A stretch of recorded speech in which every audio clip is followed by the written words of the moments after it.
Hello there, and welcome to this, the second episode of the No Script Show, a brand new podcast, which is going to be all about modern front end web design, where we look at what we can build today with minimal dependencies and skills. I'm joined, as I always will be, by David Wormsley. Hi, David.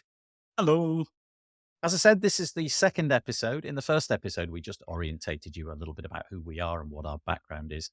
This episode will be a little bit different, but I still feel orientation is the right word because we're going to spend a moment or two just thinking about what we're going to be doing in the episodes to come.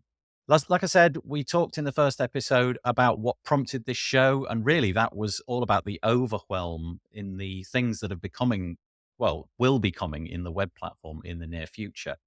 We've both been users of WordPress, heavily reliant upon WordPress over the last decade.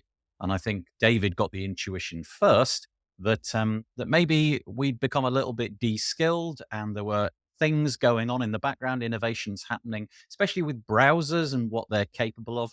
And we've got left a little bit behind. So this show is an exploration of that and kind of trying to relearn or learn for the first time what we may have missed out on over the last decade. But rather than dive into every single standalone topic, we decided to do an overview in this episode about the next few episodes that are going to be coming. And the reason for that is we hope to, in your mind, dear listener, be able to connect all of the different bits and pieces and give you some historical context, and there is historical context, and so that's important. So we'll be talking a little bit about that. In short, we're trying to see the big picture behind what's coming from the W3C in recent, well, what has been coming and what will be coming in the future, mostly to save ourselves from getting overwhelmed and paralyzed by it all. So yeah, that's the beginning, and I'll pass Yes. over to David. Yeah, nicely put. And it was you really who said we started to try and list out the topics we'd talk about. And there was a kind of a developing story over the last sort of 5 years about what new stuff is coming on. And it leads on because it's all, as we're focusing mostly on the sort of simple stuff, the HTML and CSS, there's a lot really coming to that, which we haven't seen until recently.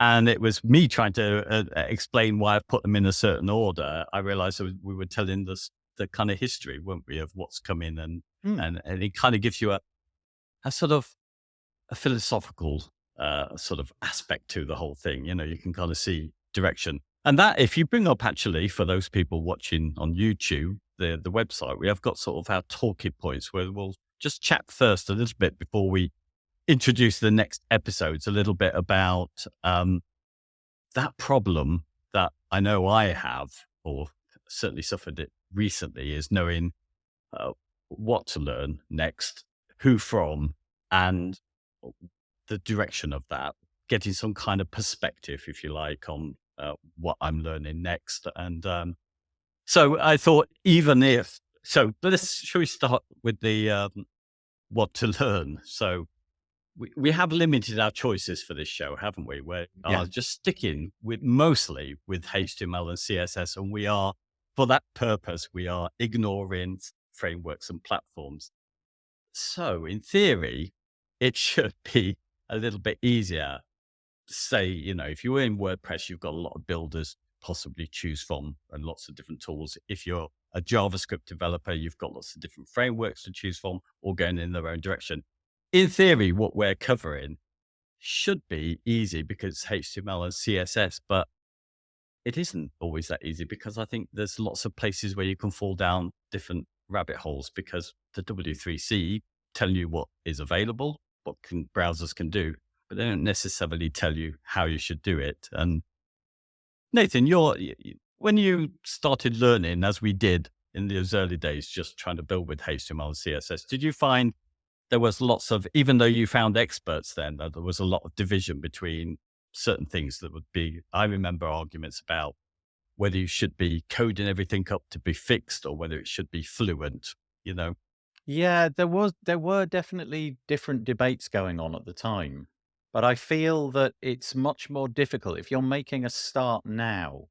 I feel there's more overwhelm, there's more differences of opinion, there's more different directions you could go in. So as an example, when I began, really nobody was using JavaScript at all for more or less anything. It came along after the fact. So at least that part of the jigsaw was out of the question. It just simply didn't exist. It was HTML. And then after that, CSS came along. Yeah. So it was fairly straightforward for me at least to figure out what to do. But then, as you say, those little things crept in, fluid design and responsive design later, all kind of crept in. There were there were differences, and people started to argue about which was the air quotes the correct way to do it. And I Yeah. think because there was no clear direction, all sorts of things broke out. Frameworks came along and ways to do things and what have you. But also, just rewinding a little bit, back then, I think it was easier to gain knowledge because really all you had to do was buy a book. And that Yeah. book meant that the person who'd written the book had obviously risen to the top in some area. There was that editorial control. Whereas now, I think, especially with the advent of platforms like Facebook and YouTube, anybody can put any content out there. And in some cases, they may be entirely, and again, air quotes, right.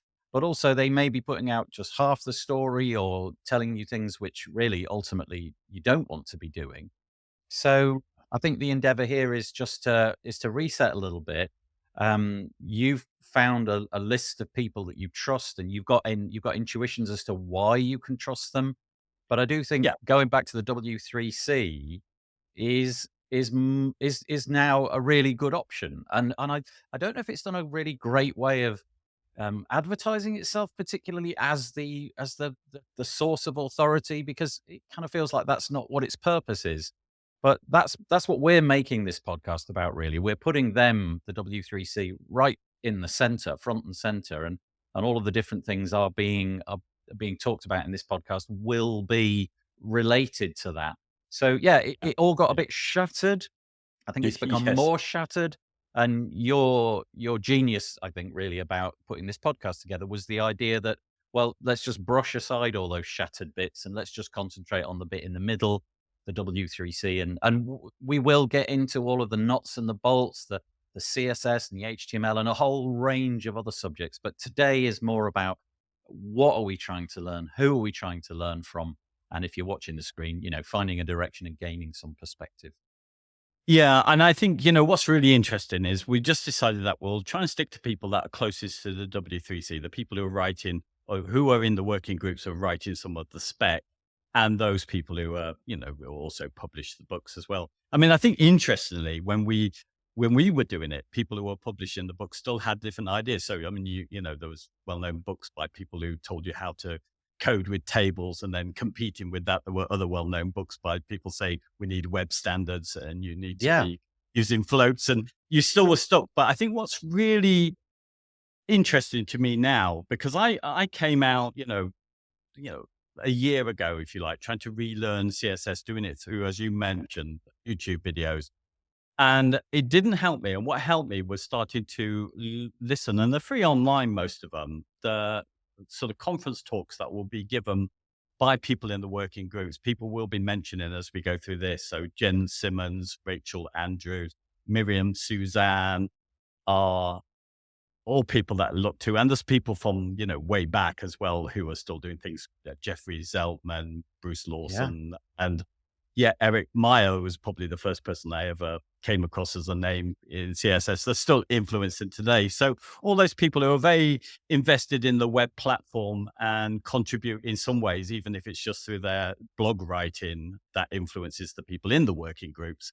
So we're trying to stick with those because I found a real difficulty going off and one example was that where I started to watch some of the developments, particularly from Rachel Andrews talking about layouts a lot, Jen Simmons too, is that I realized that was my sticking point for everything. If you couldn't lay things out on the page as I wanted to in the correct way. And I realized when I was getting the YouTube videos, they made sense of what the W3C were attempting to do over the last decade or more to build up this comprehensive setup for layout, which we now have, which we didn't have before.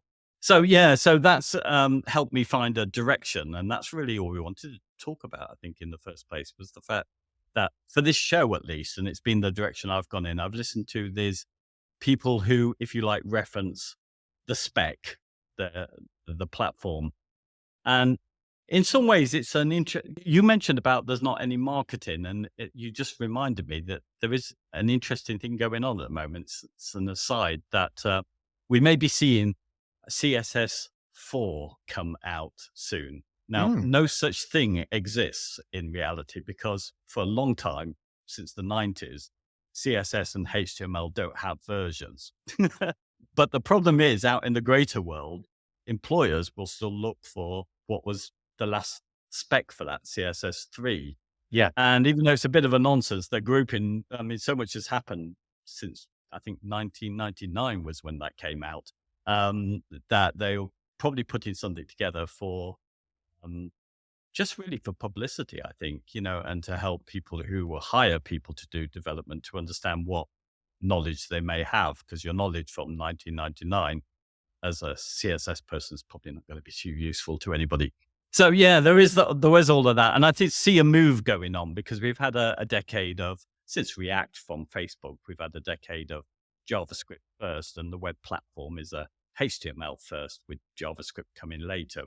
And I see from both sides of that, there's a bit of a shift, if you like, as in the sense that many of the JS frameworks are using web components and things like that to connect with HTML more. So yeah, so I think it's a really exciting time, but that's basically the upshot of what we wanted to talk about here. Is that this show will be led by us, not trying to give an opinion, but really trying to, as best as we can, represent to ourselves what the people who write the spec are saying about the future of the web. It just occurs to me that if you've dropped in on this second episode and we're uttering words like W3C, that there may be really no connection in your head as to what that even is. Because, well, what even is that? Do you want to just get into that for the teeny tiniest amount of time and just say what the W3C is? It's the World Wide Web Consortium. Yeah. That's the W3C bit. But yeah, what is it? How is it? How has it sort of got itself at the center and all of that? Yeah, it's well, I don't know if I could do it justice for No, its it's okay. history, but Just it's a potted no, but history. Yeah. no, I think, but I can give you it is the organization we look to for the web, and it is still overseen by Tim Berners-Lee, who is credited as the inventor of HTML, which is the center of our web journey. And it's had an interesting because at certain points it could have very much lost what it's there to do, and it has a foundation of the web being for all and on everything. And that's its mission. And in the past, the organization has been fairly loose with what is expected how browsers to implement. And of course, we get no web without browsers. And there were certain points, particularly in the early days, with HTML nearly went off with a side group of people creating XHTML because Tim Berners-Lee thought HTML had been done. He changed his mind because he saw as a division. He's a very good leader in that sense because he's able to reflect on what's needed. And I think that's the way that this organization has always gone. But I think what's interesting about it today is that now that browsers are not working on a loose spec from the W3C and what we'd expect to do, they are not going their own different routes. They've realized, and only over recent years, which we covered last time, is that if they don't work together to implement stuff that all developers can use because it will work in all of the browsers, they're only shooting themselves in the foot. So now we have the weight of all the big browser vendors who are also, Microsoft and Apple and Google. They're also the people who are creating devices as well. So they bring the very best of the people to that organization to work through this. And I think over recent years, we've seen this thing to not.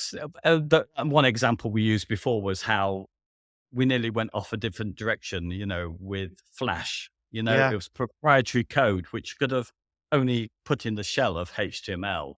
And it could have been what we experience as the web. But the danger with that is that it would have been owned, basically the web effectively owned by Adobe, where the World Wide Web Consortium is there to make sure that it brings all the commercial aspects of that together.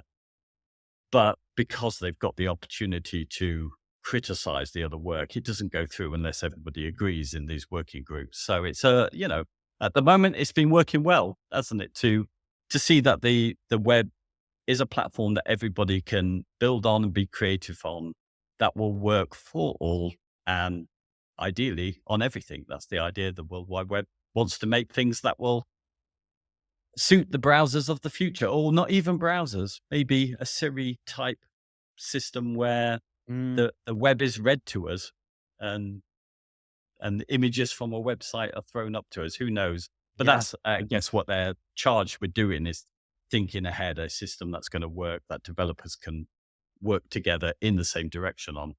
Anyway, I that think was a I long, think the history of that is really interesting because if you were to rewind to the beginning of the web, there was no real notion as to what it was going to become, and it probably felt to Tim Berners-Lee at the beginning that maybe a couple of dozen people will hop on this with their giant mainframes in different academic institutions around the world, and maybe as many as 1,000 people will end up using it. And then of course it morphed and it became much more popular, and it came down the telephone line, and modems and all of that were in use, and then commercial enterprises got involved, and at that point there was this conflict of what should the web become, because it felt like it, like you said, with Adobe's Flash, it felt like it really could go off in that direction, and that technology was so amazing. There mm, really was an inflection point there where it could suddenly do a lot more than it previously could. Like, you could play videos and animations and games yeah, and all yeah, sorts of things, which was, whoa, hang on, that can be done. Um, but the idea of wrestling it back and having this objective body that can look at things and weigh them up, and importantly, doesn't really need to be in a rush. They don't need to do things right now because somebody suggested that we should do it right now. They can pause and be a bit more reflective. And honestly, we're very lucky that the founding fathers of the internet had this intuition that something like this needed to be set up, because it yeah, could have gone entirely down commercial lines, and maybe something like AOL would have taken over, and that would have been the mechanism for us all browsing the web, and we would have to pay to get access to various different parts of the internet. Who knows? It could have gone in all sorts of different directions, but we are where we are now, and it feels like over the last few years, all of the competing factions have kind of decided, okay, it's better if we all just combine our efforts on the basics so yes. that everybody's browser can at least do the basics, and then we can work on our own stuff. So anyway, sorry, that was supposed to be an aside and it ended up being like about a 10-minute aside. Shall we scroll down on for the Mm, YouTube people to okay. our other points, so we can actually go on to and just talk about the episodes and why we think these might work. I mean, this is just the main topic areas. So I might end up going on for some time here, Nathan. So just Okay, I'll go put and in grab a as cup of you. coffee and I'll be back. So yeah, so the next episode, which is what we said we were going to do this time, would have been looking at CSS layouts, because probably that's uh, I, I would think that's probably the reason why we have so many CSS frameworks and WYSIWYG editors, because there simply wasn't a layout system until recently, until we got Flexbox, and really properly until we got Grid. We didn't really have a uniform system. Like you were saying, with Tim Berners-Lee's idea was sending the scientific documentation. It Yeah. wasn't a layout tool. And y- so, it's taken all of this time to get it, but now it's here. And I think, in order to understand what is coming out, or to understand something like Grid and layout, we're going to use a talk by Rachel Andrews, who it goes back to, I think, 2019, refactoring the way we talk about CSS, because it's got a bad name, I think, amongst people of being difficult, which it is. When it comes to layout, that's what I wanted to skip, and that's why I went for the WYSIWYG builders. I could do the rest of the CSS basic styling and still retain that stuff, but that was difficult.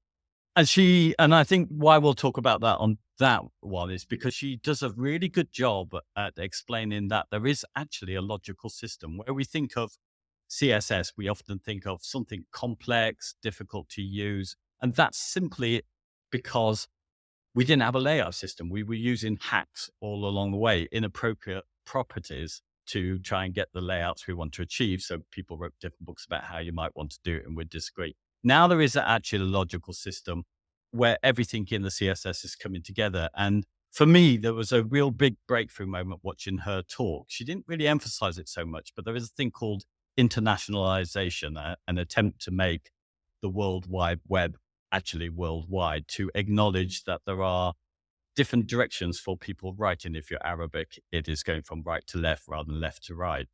And once you understand that there's writing modes and there's some spec to sort that out, so if you need to make another page that's similar design for another language, it's much easier. You don't have to just reverse everything. You've got a writing mode, which then explains why when we move to something like Grid or Flexbox, why we're always talking about start and end block and inline and stuff, because we've set up a system which is no longer top, left, right, and bottom. So I think it's really good to go through her talk next time just to get an understanding that actually there's a system there. And her big claim is, and I can see how true it is that it's easier sometimes for her to teach somebody who's never seen CSS before than it is for somebody who has a lot of experience and the baggage of that. I find that absolutely fascinating, actually, because the assumption would be that the more you've learned over the last 20 years, the more likely you are to be able to understand what's coming. But actually, maybe it's the other way around. Maybe having no baggage of how things are laid out means that it is easier. So I'm interested to see how that goes. Yeah, that's good. Yeah, it's more harmonious, I think, as well now, because some of the old debates that we'd have, say pixels versus rems, fixed versus um, sort of fluid, adaptive versus responsive. Well, to be honest, we know now that all of these older methods have gone. No one's going to argue with them now because they were looking backwards to a time of design where we were basically mimicking what we would do in print. Now we Yeah. know we have to have these squishy layouts. So to understand the system that creates these squishy layouts in ways we can understand is that. But that also leads on, and I think we need 2 episodes. And we say intrinsic design, that's basically we'll look at the talk by Jen Simmons, which we talked about. We called our episode roughly after that, where everything had changed in web design. We can get another perspective of all the changes which we've just alluded to, the historical changes of ways that we would do web design with the tools that we got, and how she believes that we're in a new period of intrinsic design, this squishy internet. And what we'll get from her is that historical side, but also she, as a designer, more than a developer, she's asking more the question, what does it mean to be a designer today, when we are simply, because the spec is thinking about that, where we are designing for browser devices that don't yet exist Yeah, for it's fascinating. browsers. Yeah, that might be used in different situations. She uses the browser that might be on your fridge or the Siri type thing that Right. I was talking Yeah. about, where it talks to you. You know, so it's being that designer and understanding that. So that was good. But she does make a couple of points in her talk. They're little asides. And one of those is about how she felt that we maybe have overcomplicated just some things with everything wrapped in JavaScript, and we might be making some of the mistakes of Flash. And I know why she doesn't go very far, because that has been a whole period of the last 10 years where it's gone kind of that way round. And I think back in 2018, when she was doing that, we didn't have some of the new stuff that we're leading to now, because they were there for a reason. She skips over that in her talk. So there was a point, I think you'll agree, where everybody thought, why are we kind of styling these scientific documents to look like pages? Why are we not just saying Right. these are all made up of little blocks of reusable UI? And why are we not component-based designing? And I think that's what's interesting about this. So from her talk onwards, we can now look at component-based design. And I think there's a bit of a debate there about, even in CSS, about how people have tackled that in order of organizing their CSS, because what made React so popular in the JavaScript frameworks is that it could do it where CSS couldn't. Mm. Suddenly, Yeah. suddenly you want to have little units which are encapsulated that you can style up independently to build as your building blocks for your website. You couldn't do that. So we'll move on to that into the next one on component-based design and talk a little bit about that. There is something which is now quite popular. It started even before React, which was web components. Right. Yep. Yep.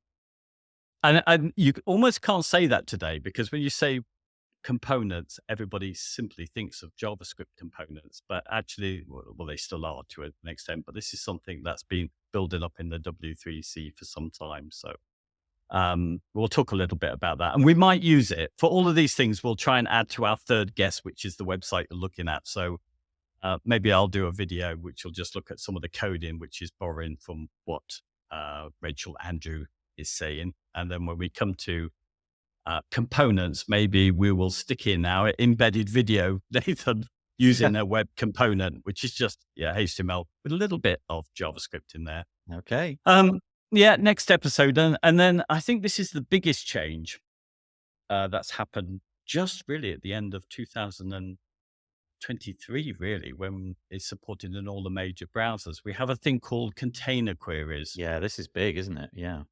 It is, and it's mentioned in Jen Simmons's talk that we talked about earlier as one of our other asides, which is, she called it the unicorn. We may or may not get it, and we have got it. And it's one of these things where the browser engines have been refactored to make it possible, so we can query the container. So it does allow, and that's why I think we need another chat. Just with HTML and CSS, we could be able to start to build up nice little components. And this is something that the WC3 have been aware of. It's lacking with this HTML and CSS style in one document that we could, it hasn't really focused on the needs for people to create these reusable stuff. And I think in our case, mostly what we need is not functionality, but is style. We maybe want a little styled card that we could style at once and just slot into any design. And we know that because it's containing its size in it,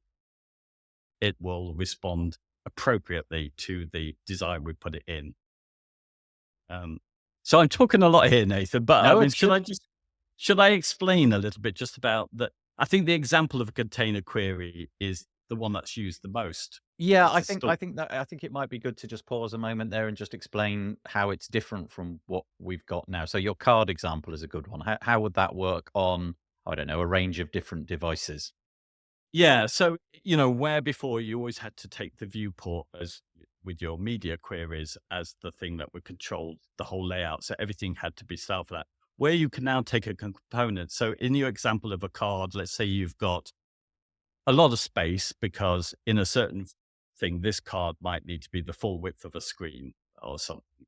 So you might have the big image in that card or something on the left-hand side Yeah. and the header on the right, and there's some paragraphs under it, and then maybe a button. So, a good third of it will be taken up with the image. But then when you want that same component to slot into a sidebar, you may need it so the image goes up to the top, and then and all the font size is changed to that. So you can kind of, with all the sort of responsive calc stuff with your text, you can make the text squishy, but you could start to move around the order of things, so the image, because you've actually queried the container by size. So if it's, at 600, it behaves this way. If it's below that, it behaves in a different way. So you can start to make these reusable components. And I think this is going to be one of the most exciting things, which we won't get very far on, because I think combined with some other things that have come out, is one of those Oh things. yeah, yeah,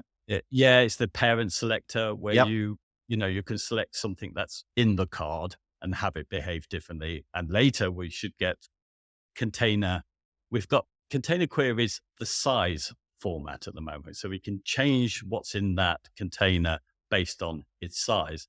What's coming soon is style, hopefully. At some point, we'll be able to change the style based on that container size, which will be. So it's definitely moving towards a component based way, which is really not been accessible to people. I don't think, that's really why the JavaScript frameworks have been so popular, because they're the only things that have been able to address that approach to building sites. Yeah, so it's almost like you could have these little components, these containers, and they're almost like a website in themselves in a way, because you can style just that unique one and then repeat it and, just amend it so that the image goes right on a subset of those. And essentially, it's like the viewports that we've got with the media queries at the moment, but inside each of the little components themselves. And so it opens up this world of possibility. Although I am actually struggling to imagine what will be envisioned by web developers over the next couple of years. I'm sure it'll go in directions that nobody's anticipating, but it opens up the opportunity to really atomize the design and have each little bit of the design as something separate and unique and repeatable, which will be brilliant. Yeah, it will. And I think, nobody really knows now. We know that things are in place. And if you get that early foundations of how, if you like, layouts being set up, I think the combination of something which again is coming, isn't fully there yet, but subgrid will be in all the browsers pretty soon.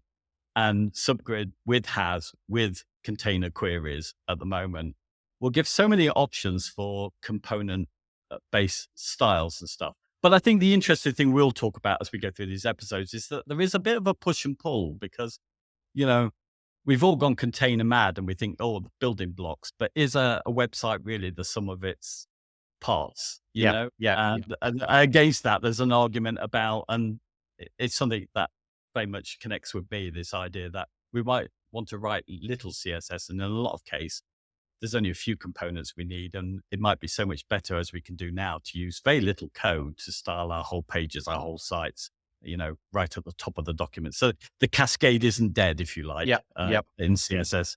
Yeah. So anyway, I think I've gone on No, no, long that's enough. great. But like the next 4 episodes, CSS layout, intrinsic design, component-based design, and container queries. That's all about the putting the things on the page and how they move around on the page depending upon the thing that you're viewing it in. But then we're on to something different. So the next set, if you like, they're not going to be quite so much about the layout, because the next one you've Yeah. got is CSS interactivity. So this really does get into the wheelhouse of what is currently the domain of JavaScript, doesn't it?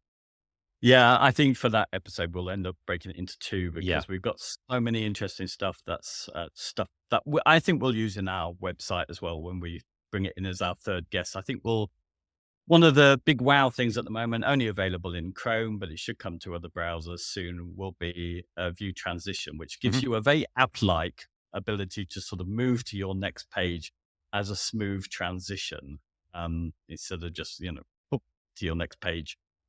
And I think that's really interesting. And we'll probably try and do that. I think with our site, we'll try and make our archive page once we've got a few episodes. We'll need that smoothly transitioning into the individual episode pages. Perhaps we'll have a crack at that. Nice. Um, yeah, but there's so much other stuff. We've got scroll animation, which is fabulous stuff. You won't need a library to do most of the things that people are doing. You know, items as you're scrolling down could be moving from left to right on your screen, and other things being affected by animation as you scroll to a certain point. So that's all the interesting stuff that I used to need a framework for coming. So I think we'll need two for that. But then Okay. also, I think before we can start talking about how we might use this and talking about maybe working with clients and that, there's a whole bunch of other stuff which is sort of new. Typography's changed. We're getting color fonts. We're getting variable fonts. We're getting so much stuff coming to just HTML in terms of units that will allow you to interact with the font itself in a way that somebody who's into type might do. So I think that'll be a big learning for us, learning how to use typography better. And web images again, we've got so much coming in the way of new formats which are more optimized, but not just that, ways that we can treat again with CSS the way that images behave. Images have always been a bit of a problem because they're kind of an Yeah, inline yeah, element. yeah, You stick yeah. in and then you stick it 100%.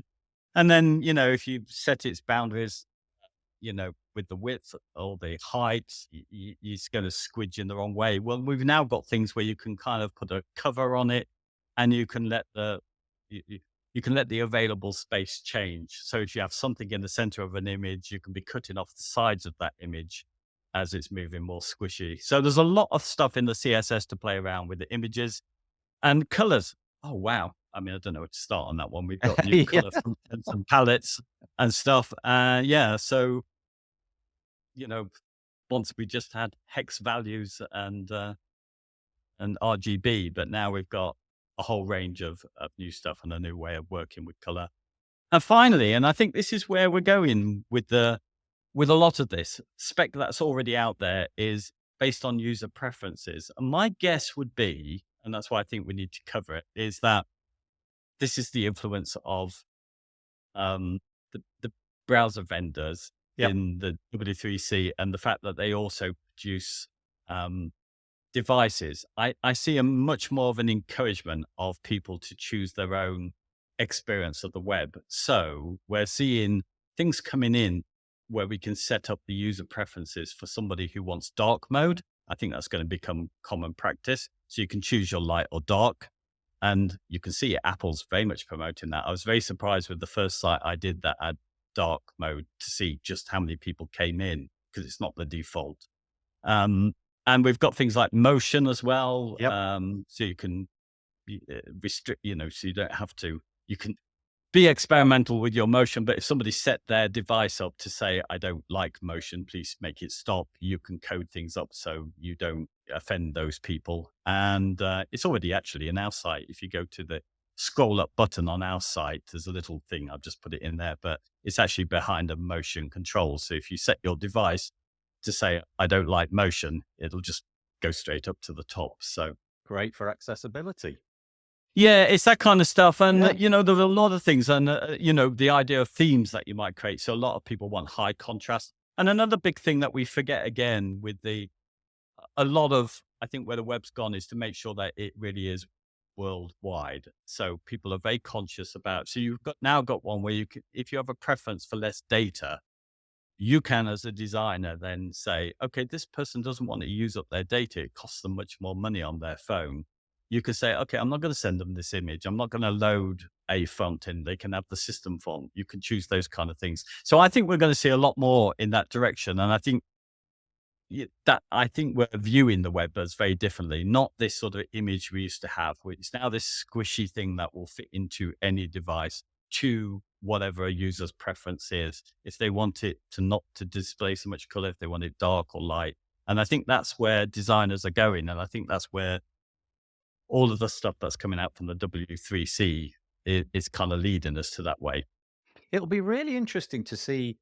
So this is a complete aside, but it'll be really interesting to see where the devices go as Mm, a result of this. So at the moment, we're mm, very used to the paradigm of the home computer with a big CPU in it, and the mobile phone, which has again, some kind of chip in there to do an awful lot of work, and a lot of the settings are inside the thing itself. So my dark mode can be governed by the OS, but also I can alter the font size in the OS. And it'll be interesting to see if in the future it feels like a lot of this is more orientated to giving an app like experience, if you know what I mean. So, you just flip the device around and suddenly it's changed, but it's changed in a way which is something that's better, not something where you lose sight of what's going on, and you'll be able to have control and agency over whether things move or not and how much data you're consuming and all of these kind of things. I really can't predict where it's going to go, but I have this intuition that for companies like Google and Apple, this must be an incredibly important moment because they're completely tied up with their ecosystems, PCs and Android devices and iPhones and all of that. And the more that this new version of the web, like Jen Simmons said in 2018, how everything's changed, this mm. new changed version of the web really will open up to those device manufacturers a whole set of opportunities which at the moment were just bound inside a browser, and now it feels they can step out of the browser and be maybe the browser will be it. That'll be all that you need for all the things. Who knows? Yeah, and I think that's it. The web on everything is the mission behind this, which everybody's behind. And I think one thing I didn't mention, and we had a nice conversation. You interviewed somebody for the show on this, and that's WebAssembly. That's another thing which I think comes in to this kind of component based design. I mean, it's it's really fascinating. It's been used in WordPress, isn't it? I think if you correct me if I'm wrong, so you can now go and try out WordPress without installing it Yeah. in your browser. And I think that's really going to be fascinating. It's away from what we're doing as web designers, but where needed, it's allowing this opportunities for things like games or other apps that are written in completely non-web languages to be able to be converted into a language that will then display and could be slotted into your HTML. Um, yeah, I think it's fascinating. Yeah. Yeah. I think, It yeah, kind of like almost like the capabilities of Flash brought into HTML exactly. in some respect, which is kind of going to be quirky. So I guess maybe we've exhausted the bits and the pieces for this episode, but really the endeavor here was to just to lay out what's going to happen over the next, I don't know, Yeah. 10, 11, 12 episodes. And hopefully if you view those episodes as a whole, it'll give you a real good primer on what's coming up and what's available right now. And that's the endeavor. I think you've laid that out beautifully, David. Well done. Okay. Phew. Well, let's hope it's not a waste of time for people. So next time, yes, we'll start with the CSS layouts and we'll be really taking what Rachel Andrews says on this. And I can think of no better person to reference for this. Okay, perfect. Well, in that case, we will knock it on the head, as we say in the UK, for episode 2 of the No Script Show. We'll be back with episode 3, all about CSS. So get your notepads out because there'll be some notes to take, no doubt. And we'll see you next time. Bye. Okay. Bye bye.